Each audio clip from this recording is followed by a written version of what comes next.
Amen. Thank you po, Sir Predicator Boss Mandy, for the beautiful song. Magandang umaga po sa ating lahat. Praise the Lord. It's a beautiful, beautiful day. Kung kayo po ay may mga banal na kasulatan, ako pinag-aanyaya sa inyo sa aklat po ng Ephesians. Ephesians chapter 5. Atin pong titingnan ang mga verses na 14, 15, 16, and 17. Ephesians chapter 5, verses 14 to 17 from the NIV. This is the word of the Lord. This is why it is said, "Wake up, sleeper, rise from the dead, and Christ will shine on you. Be very careful then how you live, not as unwise, but as wise, making the most of every opportunity, because the days are evil. Therefore, do not be foolish, but understand what the Lord's will is." May the Lord bless the reading of His holy word. Please bow your head and join me in a word of prayer. Father, we thank you this morning for the call that you bless your people once again. You touch your church. You bless your people. And allow us, Father, to receive the inspiration and the encouragement and the power of your word. We humble ourselves to you today. We open our hearts. We open our minds. Oh God, we invite you. Please speak to us through your words. In Jesus' name, amen and amen. Napakaganda po ng ating theme series ngayon pong buwan ng January, Demonstrating for God. Paano po tayo makakapag-demonstrate for God? That's a beautiful, beautiful question. So far po sa ating pong program this morning, makita nyo, unang linggo, ministering through prayer. At last week po, demonstrating obedience through love. Nanonood po ako ng sermon ni Chairman. Ito pong nakaraang linggo at ako po ay natutuwa, nabe-bless sa lahat po ng mga lesson na atin pong natanggap last Sunday. And this morning po, ang ating lesson ay Shine for Christ.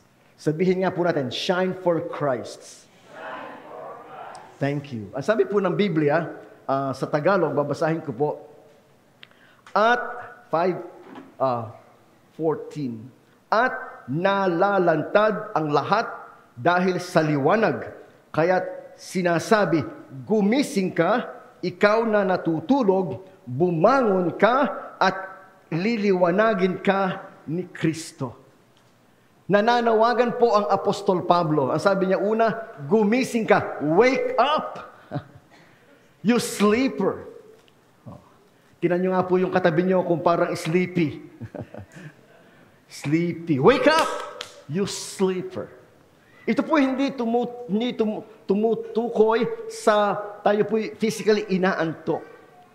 But ang atin pong pananampalataya, ang atin pong relasyon sa Diyos, tayo po ba ay parang tutulog-tulog sa atin pong pananampalataya, tutulog-tulog sa ating paglilingkod, tutulog-tulog sa ating relasyon sa Diyos. At ang sabi po ni Pablo, wake up! Gumising ka! Ikaw na natutulog, bumangon ka mula sa libingan. Alam niyo po, minsan, ang ating pong kapatiran parang spiritually dead, parang buhay ka ba? Spiritually, buhay ka ba? Parang, di po ba? Yung po sinasabi niya, gumising ka, ikaw na natutulog, bumangon ka mula sa libingan at liliwanagan ka ni Kristo. Sabi po dyan, and God will shine on you. Yun po mga kapatid, ang isang paraan na tayo po ay makaka-demonstrate for God to reflect the light of Jesus. Sa totoo lang po mga kapatid, I've been thinking about it. I've been struggling with this verse. Sabi ko, Panginoon, how can I shine for you? Marami po akong mga pagkukulang, marami po akong pagkakamali, marami akong mga shortcomings. How can I shine for you? But then I realized, if you look at the moon, the moon has no light. Di po ba? Ang buwan, walang sariling light. Ang Earth, walang sariling light. Ang mga planets, walang sariling light. But if you look in the sky and you see the bright light, oh, they say that's Mercury shining bright. Oh, that is Venus shining bright. Oh, that is Mars shining bright. But if you look at it, they have no light. The moon has no light. So bakit sila maliwanag na parang star in the midnight sky? You know what they're doing? They are reflecting the light of the sun. Sabihin niyo po, reflecting. Amen. At yan po sinasabi dyan, liliwanagan ka ni Kristo.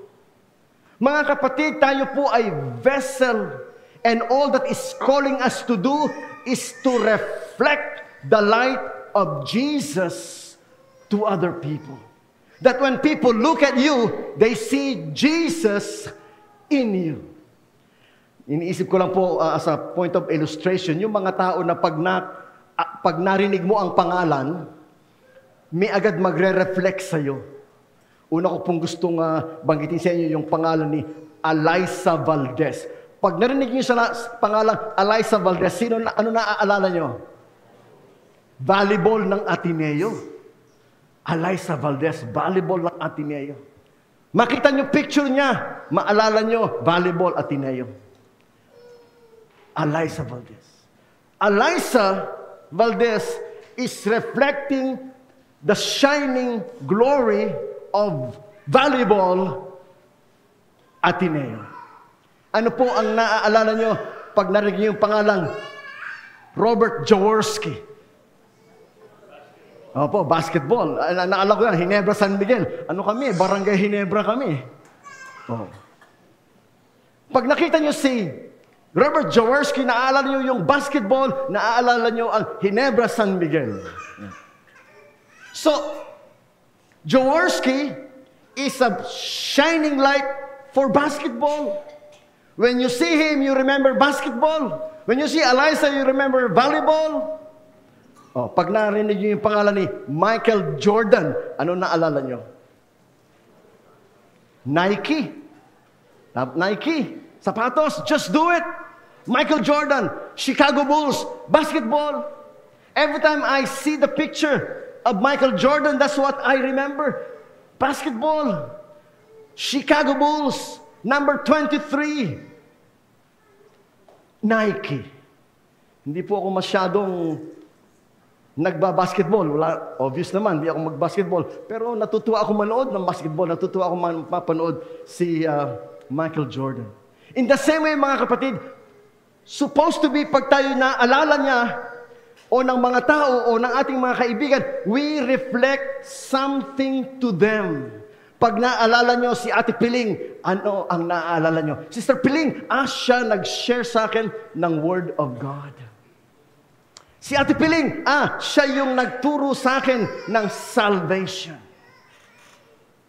Si Kuya Mando, siya ang aming discipleship leader. When your name comes up, when your picture comes up, ano po ang nagre-represent in the heart and mind of people? Si Ka Cosme, may utang sa akin yan. Sana po hindi ganun ang maaalala nila kapag ka nabanggit ang inyong pangalan. So kaya po ang sabi sa atin, magliwanag tayo para kay Kristo. That should be our desire. That should be our goal. Ako po'y nagre-reflect sa aking buhay. And God is speaking to my heart. Ako po kasi, pagka po ako'y nasa kalsada, minsan may mga driver po akong parang ako'y naiinis sa mga ibang driver. To the point that I want to correct them. I want to correct them kasi yung ginagawa nila is not good and I want to correct them. But then I realize if I do that, I'm gonna lose all of my testimony. Sabi nga po, ang tinuturuan ni Chairman si Patty mag-drive. Sabi niya, Patty, pag magdadrive ka, dito ka sa side na to. Kasi hayaan mo sila dyan. Basta ikaw, dito ka. At pag may mga gigit-git sa'yo, iipit sa'yo, hayaan mo, seconds lang yan. Seconds. Pero pag papatulan mo at inipit ka, inipit mo din, you are not shining for Jesus. Nung si Jesus po ay nasa lupa, hindi niya tinatry i-correct lahat. Hindi niya tinry i-correct si King Herod. Hindi niya i-try i-correct si Pontius Pilate. Hindi niya tinumba ang pamamahala ng mga Romano. Hindi niya pinakialaman ang kanilang mga taxes. Hindi niya pinakialaman ang kanilang religion. Ang ginawa po niya ay nangaral ng salita ng Diyos at nangaral ng kaligtasan. It's not my job to correct the government. I can pray for government. It's not my job to change the heart of the people. I can pray for the people because it's the job of God to touch our hearts and to save our soul. Minsan po parang tayo mayroong messianic complex na parang ikaw ang savior of the world. Oh, I have to go and save them. No, we cannot go save anybody. From my experience as a person, from my experience as a pastor, the best I can do is share the Word of God and pray. That's the best I can do. I've been married now for 25 years. 25 years, Chairman. From day one, I was trying to change my wife. Change my wife. After 25 years, I give up. I cannot change my wife. You cannot change anybody. Sabi ko sa kanya, kasi po si Dr. Marie ay treasurer ng church. Treasurer. Doon po sa Evangelical Church of Casanova. Ako po ay batang pastor, bagong pastor. Siya treasurer. So, siyempre po, treasurer, lalapit ka, hihingi ka allowance. Oh, si Sir John, lagi ako binibigyan ng allowance. Siya, pastor, allowance mo. Yan. So, pupunta ako sa kanya. Sabi ko, na-inlove sa akin yung treasurer. Nung araw po kasi yung treasurer na yun, pag nakikita ko, opo, pastor. Opo, pastor. Naku, napakabait. Parang pwedeng pastor's wife. Opo, pastor. Yeah. Abay, nung kasal na kami, nawala na yung opo, pastor. Hindi na mabait. I cannot change my wife. I cannot change my children. I have 3 children. Nako, napakababait. I cannot.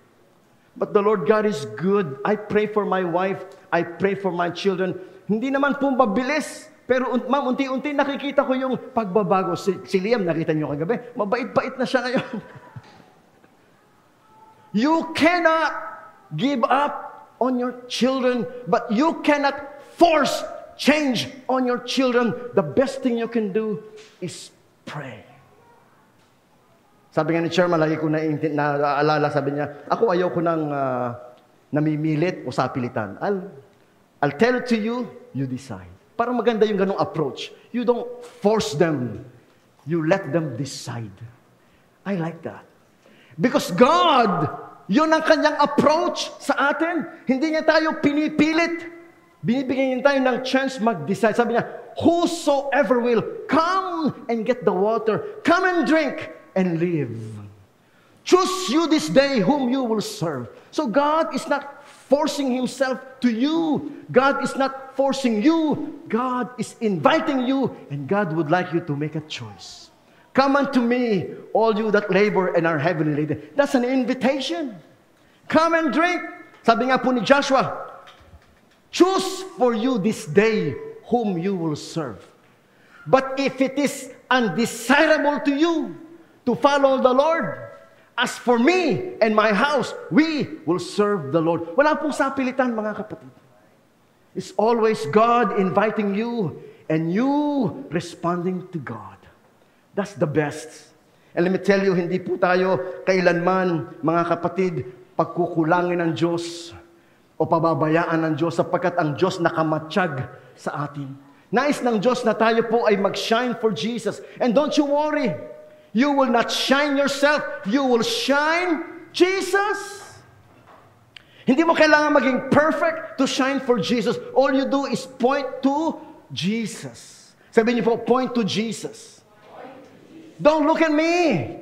Look at Jesus. Sabi po sa Hebrews, turn your eyes upon Jesus. You look at Jesus. Kapag tumingin tayo sa tao, tayo po'y matitisod. Pag tumingin ka sa tao, tayo po'y madi-discourage. Pag tumingin ka sa tao, mawawalan ka po ng sigla, mawawalan ka ng gana. Kaya po in our church, we never tell you to look at Him or look at Him. We always say, look at Jesus. Turn your eyes upon Jesus. Look full in His glory and grace. And what we do is we shine for Jesus. We turn people to God. May lumapit sa'yo, may problema. You point them to Jesus. Kapatid, God is able to heal you. Kapatid, God is able to provide for you. Kapatid, God is able to give you wisdom. You come to God. You pray to God. You trust in God. And let me tell you something. You will never be disappointed. Kasi po, pag sa tao ka tumingin, madidisappoint ka. Manghihina ka. Sapagkat tayo po tao lang, minsan we wake up on the right side of the bed. Sometimes we wake up on the wrong side of the bed. Ang ating mood nagbabago. Minsan masayang mood, minsan depressed na mood. But God, ang God po hindi nagbabago. And that is the assurance that we have. Na anuman ang ating pong kalagayan, anuman ang ating dinadala, I can always come to Jesus. And Jesus will always be there to welcome me. So number 1, Christ will give you light, so shine for Jesus. Christ will give you light, so shine for Jesus. That's number 1. Ang sabi po doon, gumising ka. Ikaw na natutulog. So God is calling you today. Kayo po natutulog-tulog sa pananampalataya. Kayo natutulog-tulog sa inyong Christian life. Gumising ka. Gumising ka. Kayo po na mga nanlalamig. O sabi pa nga dyan kayo na mga patay, bumangon kayo sa patay. If you feel like you are spiritually dying, if you feel like you are spiritually dead, God is calling you. Jesus is calling you. Ang sabi niya po dito, liliwanagan ka ni Kristo. You open your heart, liliwanagan ka ni Kristo. At pag binigay ni Kristo sa iyo ang kanyang liwanag, you shine for Jesus. Natutuwa po ako sa mga nababalitaan ko lang naman na nakikita ko sa Facebook ng mga tao na nagsashine for Jesus. Alam ko po, pamilya kayo kay Justin Bieber. Justin Bieber. Alam niyo po sa Justin Bieber, napakaraming dinaanang masaklap sa kanyang buhay, mga kasalanan, mga pagkakamali, mga kaguluhan. But in the end, dun sa kanyang kalagayan na siya ay desperate, he called out to God. And you know what? God changed his life all around. Kaya ngayon po si Justin Bieber ay nagko-concert singing the songs of Jesus, leading praise and worship. Ang dami-dami niyang tato. Alam niyo po, yung mga tatong yan ay reflection ng kanyang pinagdaanan. Pag nakakita kayo ng maraming tato, yan yung mga taong ang daming pinagdaanan, struggle, maraming pinagdaanan ng kadiliman sa kanilang mga buhay. But in spite ng lahat ng ating pinagdaanan, God is able to help you start a new beginning. Sabi nga po sa 2 Corinthians 5:17, if any man is in Christ, he is a new creation. Yung tattoo nandun pa, but the heart is different. Yung tattoo nandun pa, but the life has been different, has been changed. That is true of Justin Bieber. That is true of Manny Pacquiao. That is true of so many people, mga kapatid, na nakakilala sa Diyos from the darkness of their lives, shining to the shining bright for Jesus. Lately po, nakita ko lang si Catriona Gray. Alam niyo si Catriona Gray, Miss Universe, nagpabaptized. It's good to see that. Nagpabaptized. Yung pong dati isa pang Miss Universe, naging asawa naman ni Tim Tebow. Diyan po yung dating Miss Universe galing ng South Africa. So many prominent people, mga sikat na tao na nung sila'y nakakilala at tumanggap, they receive the light of Jesus and they are shining for Jesus. Whether ikaw po'y nagbo-boxing o ikay nagbabasketball o ikay artista. Si Denzel Washington, lately lang nakita ko, nagpabaptize siya, chairman, sa edad na 70 plus, at siya po ay binigyan ng license na magpastor. Can you imagine? Nobody is too old. Nobody is too young. Everybody is called according to God's plan and purpose. ikay superstar o ikay ordinary people, allow Jesus to shine His light on you so that you can shine for other people. That's verse 14. In verse 15, ang sabi po dyan, sa verse 15, kaya't mag-ingat kayo kung paano kayo namumuhay. So, one way to shine for Jesus, mga kapatid, is to be careful how you live your life. Minsan po kasi tayo medyo walang pakialam sa iniisip ng tao. Basta ako nabubuhay, wala akong pakialam sa inyo. Mga kapatid, if you want to shine for Jesus, dapat meron tayong pakialam kung paano tayong nakikita ng tao sa ating paligid. Sabi nga po, be careful how you live. Kaya't mag-ingat kayo kung paano kayo mamuhay. Mamuhay kayong tulad ng matatalino, di tulad ng mga mangmang. Ayan. Ang sabi po dito, Englishin nga natin doon, Joyce. Ayan. Sabi niya dyan, be careful then how you live. Huwag tayong mamuhay na parang wala tayong pakialam. Bahala kayo, wala akong pakialam sa inyo.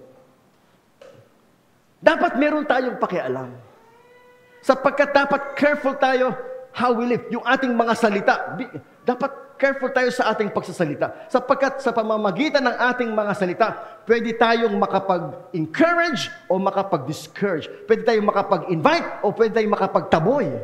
Nagpapasalamat po tayo sa ating po mga kapatid na nag-i-invite. In fact, meron tayong ongoing program, Each One Invite One. Kung tayo po'y mag-i-invite, pagkatapos po, makakaparinig tayo ng salita dyan na, ano ba naman yung mga miyembro ng Good Neighbor? Away ng away. Ano ba yung mga good neighbor? Chismis-chismis. Baka po yung mga ini-invite natin, hindi na ako babalik doon. So your words can invite or your words can discourage people from coming back.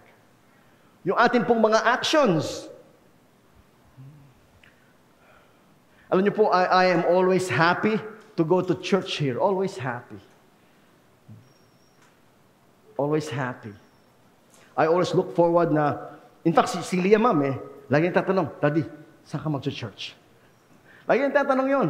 Sabi ko sa Marikina ako mag-church. Bigyan mo ko ng pera, ha? Bigyan ko daw siya ng pera. I'm always happy to go to church here. Many reasons. Many reasons. Number one, dito po kasi sa Marikina, ever since, I always feel loved as a pastor and respected as a pastor. May mga lugar po kasi na parang ayaw mo na bumalik. In fact, chairman, meron nga ang nag-i-invite sa akin dyan. Hindi ko na lang i-announce at naka-online. Baka marinig. Meron po isang lugar na ako iniimbitahan na para ayaw ko na bumalik dito. Because hindi naman po sa church, siya ay parang fellowship, something like that. I'm invited there many times. Pagpunta mo doon, kwento-kwentuhan sila. Walang kumukwento sa'yo. Walang lumalapit sa'yo. Walang nagwe-welcome sa'yo. Inisip ko nga, bakit pa ako in-invite dito? Kasi parang tatawagin ka lang nila pag it's your time to speak. So you sit there on one corner and we call you when it's your time to talk. That's not a good way to make them feel welcome. That's not a good way to make them feel I'm excited to go back. That makes you feel like I'm not going back here anymore. At pag in-invite niya ako ulit, yun ang sasabihin ko sa kanya, I'm sorry, I cannot go anymore. Kasi I have other things to do. Sana po hindi nararanasan ng sino man na ating miyembro o sino man ng ating guest na kayo po ay hindi welcome at kayo ay hindi important sa ating church. Dito po sa Marikina, hindi nyo mapifeel na kayo ay hindi important. Kasi kinakamayan kayo pagpasok, kinakamayan kayo pag alis. O lahat ng mga miyembro natin, ikot-ikot, kakamayan kayo. Dito po, welcome lahat ng mga anak nyo. Kahit po maingay. In fact, yung maingay, ayaw namin nilalabas yung maingay. Hayaan nyo dyan. Para po yung mga natutulog-tulog, nagigising. In fact, pagka po tulog, dali nyo yung bata, tabihan nyo. Para, magigising yun. Yung pong nag-iiyak na bata, that is a creative noise. That's creative. It speaks of life. Na ang aming church, maraming bata kami dito. Happy kami dito kasi marami kami bata dito kasi naman pupunta kayo sa church na walang tao, kundi mga matatanda, walang bata. Oh. Kaya po sa Good Neighbor, okay lang po na tumakbo yung mga bata, umiyak yung mga bata. Wag lang po yung matanda ang tatakbo at yung Nako, mapapagita kayo ni Chairman pagka kayo matatanda ang mag-iingay dyan. Yung bata po okay yun, pero yung ayaw ni Chairman yun, nagkukwentuhan pag ano, yung bata, ayan, yung bata pa yun eh. Pero yung matatanda, huwag po nating hayaan na ang atin pong mga guests parang nadi-discourage, na parang hindi sila welcome. Kayo po, welcome po kayo dito. Happy po kami na kayo nandito. Pinaghahandaan, di po ba, Chairman, pag pupunta ka sa bahay, lagi may handa. Magkape kayo. Magkape kayo. Ayaw nga kayo pauwi. Huwag muna kayo, magkape muna kayo. Dito po, meron kami sopas. Hindi pa kayo nag-amusal, mag-sopas kayo. O magpandesal kayo. Mamaya, huwag kayo alis. May pagkain po tayo. Because we're happy that you're here. Yung po nakikita nyo minsan dyan na nakapaskel, pumasok, lumabas, karaniwan, mas mataas yung lumalabas kaysa pumapasok. Kasi po, happy tayo. Sige, kakain tayo. Magpapakain tayo doon. Pag po nakita nyo na malaki yung lumalabas, konti yung pumapasok, nangungutang po kami sa Providence Christian School. Nangungutang kami doon para hindi naman kayo magutom. Kasi po ang ating church hindi nag-iipon para lang po sake na mag-ipon. Tayo po ay nagbibigay para sa gawain ng Panginoon. Ginagamit din po yan sa gawain ng Panginoon. Mamaya nga po lahat ng mga workers, narinig nyo ba announcement ni Chairman? Dadalhin kayo lahat sa Ayala Malls. Bawat isa yan, dami nyo. Yun po mga kapatid ay appreciation para sa mga workers natin. So bilang tayo po mga kapatid ay tinawag maglingkod, let's be careful sa ating pamumuhay. Be careful how you live. Live life with a due sense. Pakilagay mo ngayon doon, Ate Joyce, yung number 2. Be careful how you live. Live life with a due sense of responsibility.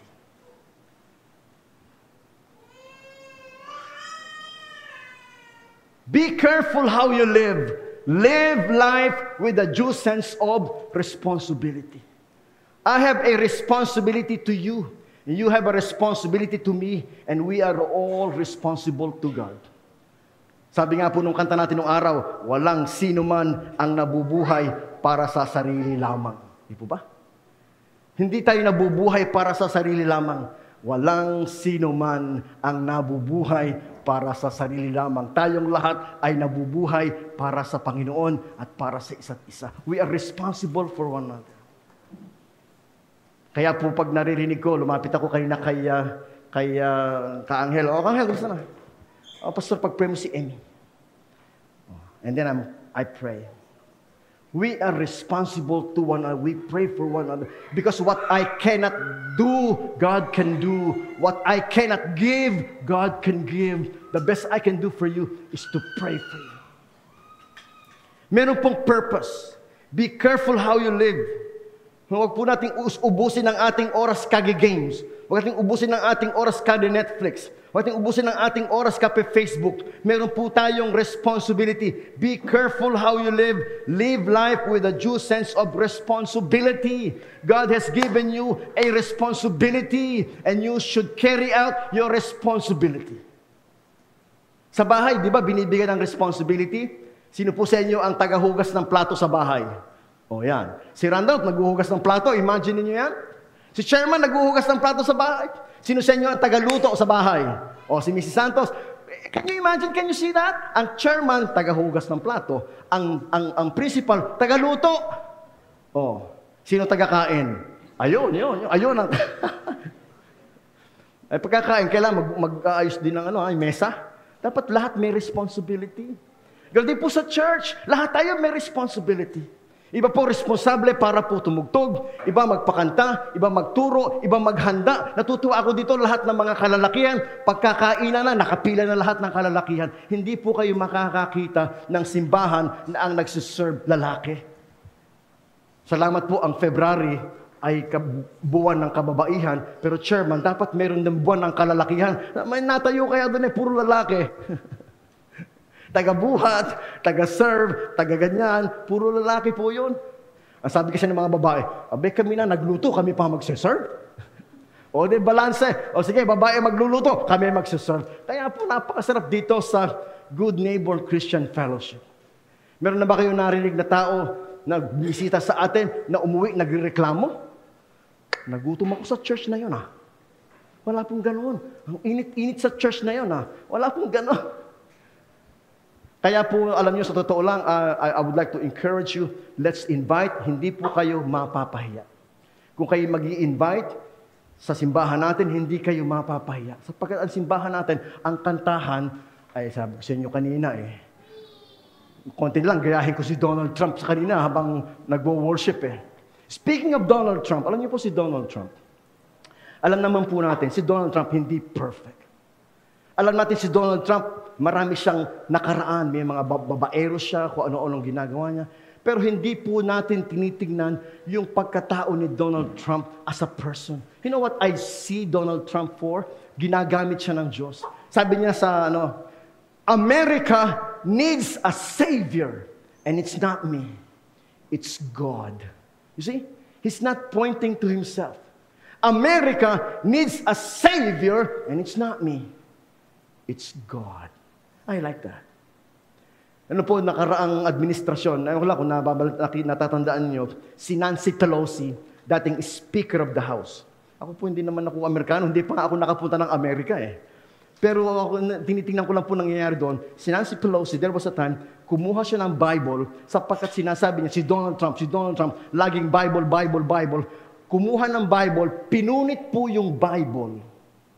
Sa harapan ng buong Congress, sa harapan ng camera, Bible, Bible. Pinunit yung Bible. Samantalang si Donald Trump, hindi po ako maka-Donald Trump Sabi ko lang po sa inyo, si Donald Trump, sabi niya, we need the Word of God. Kaya po ang Bible, babalik na sa mga eskwelahan ng maraming mga states in America para po labanan yung atheism, wokeism, lahat ng klase pong liberalism in America. They are bringing God back in America. Yung kanila po ngayong Speaker of the House, si Mike Johnson, siya po ay strong believer in the Bible. Ang sabi niya, you want to know what my worldview is? You read the Bible. That is my worldview. And they are not ashamed to talk about the Bible is my worldview. Lahat po sila. Kaya po mga kapatid, ang pananampalataya, ang Biblia, ang panalangin, ang Diyos, hindi kinakahiya. Dapat po we are very proud to tell them, I believe in the Bible, I believe in prayer, I believe in God. We shine for Jesus. That's what we do. So be careful how you live. Live your life with a due sense of responsibility. Binigyan tayo ng Panginoon ng responsibility. Verse number 3, pakilagay na lang doon, Ate Joyce, number 3, live wisely. Live wisely as someone who knows the meaning of life. Ano po ba ang nabanggit ni Chairman yan sa kanyang sermon. Nakikinig po ako, meaning of life. Ano ba ang meaning ng ating life? Ano ba ang purpose ng ating life? Papunta po ako dito, nagre-reflect po ako. Papunta ako dito kayo ng umaga. Iniisip ko po ang ating church. Alam niyo po, I have a strong sense of responsibility on my shoulder. Kasi ang commitment ko po sa Panginoon, kasi po nung una ako pumunta dito, kumpleto pa tayo Nandyan si Ka Hector, nandyan si Ate Silang, nandyan si Kuya Jesse, nandyan pa si Nana, yung nagluluto ng manok. Oreng, di si Oreng. Kumpleto sila, kumpleto sila. And you know what? Sabi ko sa puso ko, Lord God, these people love me so much. And I want to make a commitment that when they need me, I will be there for them. Kaya po, pagka may problema si Ralph, I feel the sense of commitment kay Ate Silang dyan kay Odette. Hindi mo dapat pababayaan si Ralph, si Joyce, si Randolph, si Riza, si Rihanna. Yeah. Baka mamaya kalabitin ka ni Ate Silang, oh. Kaya po ako, ang pledge ko sa inyo, wag lang ako mauna. Kasi may sabi ako kay Chairman, pag nauna kayo, ako maglilibing sa inyo. Pag nauna ako, ikaw maglilibing sa akin. Sabi niya, hindi, mauna ka na. Baka nga mauna ako, I don't know. Pero ang gusto ko pong sabihin sa inyo, basta po I'll be here. Hindi naman, I don't know, kasi ang mga miyembro natin nawawala na eh. Si mga classmates nyo, Chairman, si Gudo, si Ikikay, ayan, isa-isa yan eh, mga miyembro natin, naubos na din, wala na natira. Oh. Pero ako po, hanggat ako po'y nandito, I'll be here. Ang excitement ko hindi yung sino kaya ang kasunod na mamamatay. Hindi po iniisip ko sino kaya susunod na magpapakasal. Yan, kasi nandyan nakita ko si Katrina dyan kanina eh. Yan. Si Daniel, oh. Yan. Meron na silang isang anak. Konti pa, 4 na yan, 4. Oh. Yan. Excited tayo pag may nagpapakasal kasi dumadami tayo. Oh. Excited tayo pag mayroon tayong mga binibinyagan. Excited tayo. Pero malungkot po tayo pag may namamatay sa atin. Pero hindi po natin pababayaan. Wala po tayong iwanan. Ang commitment ko na po ay, Lord God, I will be there for these people because these people are there for me and we are there for each other. In fact, kung hindi po tayo nadadagdagan, kahit maubos na kami dito hanggang sa mahuli yung last man standing. Sino matira? Basta nandito lang si pastor. Pero natutuwa po ako, hindi naman po tayo kumukonti, dumadami po tayo. Tingnan niyo po yung katabi niyo. Tingnan niyo po yung katabi niyo. Kalahati sa katabi niyo, bata. God is good na marami tayong mga bata na sumisigla ang ating simbahan. Marami tayong bata. Kaya po yung mga lola, hindi sila nalulungkot na, naku, nawawala na ang mga matatanda. Hindi po. Pinapadami tayo ng Panginoon. Kaya po, patuloy niyo pong imbitahan yung mga anak niyo, mga apo niyo, na magsimba. Kasi po, dapat po yung ating gawain dito patuloy na sumisigla, lumalabong, lumalago. Yan. Alang-alang sa atin. Yan po ang meaning, yan po ang purpose sa atin.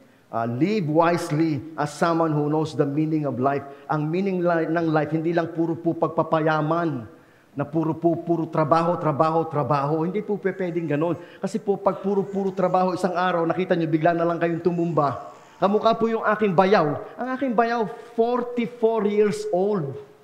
Kabe-birthday po niya nung January 4. Sabi sa atin niya, ate, gusto kong mag-Vikings sa birthday ko. Dinala po namin sa Vikings. Hindi namin alam, yun ang huling birthday niya. In few days, kasi po namatay siya 14, in 10 days, he died. Nobody was expecting that he will die just like that. Hindi niyo po alam ang buhay. Hindi niyo alam kung kailan kayo kukuhanin. Meron nga po kaming pastor na kaibigan nasa Boracay. Bigla na lang po tumawag yung mga miyembro kasi si pastor natulog nung gabi, hindi na nagising nung umaga.